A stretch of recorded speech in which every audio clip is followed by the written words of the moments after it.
Update nga tayo sa Gilas Pilipinas at gayon na rin dito nga kay Kai Sotto. Dating PBA star player Paul Artadi nagbigay nga ng saloobin sa hindi paglalaro ni Kai Sotto sa Gilas Pilipinas. Alam naman nating lahat na nagdaan ng third window at hindi nga nagamit itong si Kai Sotto. Si Kai Sotto pa naman ang inaasahan sana ng Gilas Pilipinas upang makatulong dahil napaka-crucial ng laban natin sa third window kontra nga sa New Zealand at gayon na rin sa Australia. Kaya naman ang naging resulta, wala kang naipanalo ang Gilas Pilipinas dahil wala nga tayong nakatulong na kagaya na lamang ni Kai Sotto. At dahil dyan nagsalita na nga si Paul Artadi dahil itong si Kai Sotto sa mga panahon na yon ay mukhang libre naman at nakikita nga daw na naglalaro sa mga inter-barangay samantalang sa Gilas Pilipinas ay hindi nga siya napakinabangan at hindi nga naglaro itong si Kai Sotto. Kaya naman nagsalita na si Paul Artadi at ito nga ang kanyang sinabi. Kai Sotto, where are you? Kai Sotto, we need you. Idol Ervin, sana palaruin mo. Pilitin mo yung anak mo maglaro sa Gilas. Kailangan natin si Kai Sotto. Huwag ka dyan sa ligang labas. Dito ka sa Gilas Pilipinas. I call out Kai Sotto.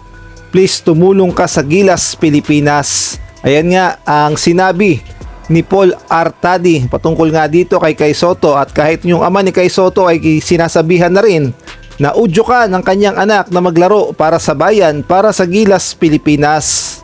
At sa paparating naman na fourth window na mangyayari sa August 28 hanggang 30, palaisipan pa rin kung magagamit ba itong si Kai Sotto. Lalong-lalo na mabigat ang laban ng Gilas Pilipinas sa fourth window at naghahabol talaga tayo ng panalo.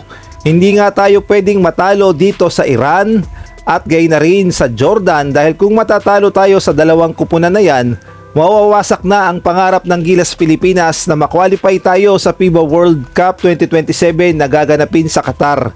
Naghahabol kasi ng standing ang Gilas Pilipinas at kailangan umakyat tayo sa third place o kaya naman magtapos tayo sa best finish sa fourth place. Kaya naman kailangan talaga natin ng matinding panalo.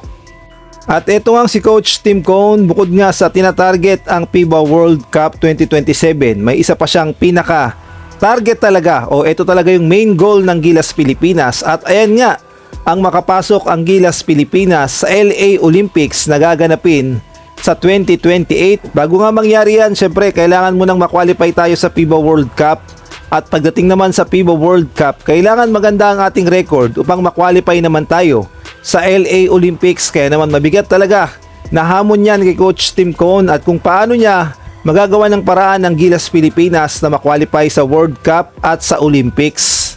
Kaya naman kailangan talaga ng matinding training ng Gilas Pilipinas at paghandaan ang paparating na fourth window upang hindi nga tayo matalo. Siguro kailangan natin ng matinding lineup. Yung mga players natin okay na yon, pero yung ibang players siguro kailangan ng palitan at kailangan mag-upgrade ni Coach Tim Cone at gayon na rin mas pahabain pa ang ating magiging training dahil dito naman sa Pilipinas ang gaganapin dahil konfirmado na yung fourth window ang pinaka-venue dito sa Pilipinas. Magkakaroon tayo ng home court advantage kaya naman mahaba-habang preparasyon yan sa Gilas Pilipinas at kailangan talagang maipanalo natin ang laban sa Iran at Jordan at sana maglaro itong si Kai Sotto at matauhan na at tulungan ng ating Gilas Pilipinas.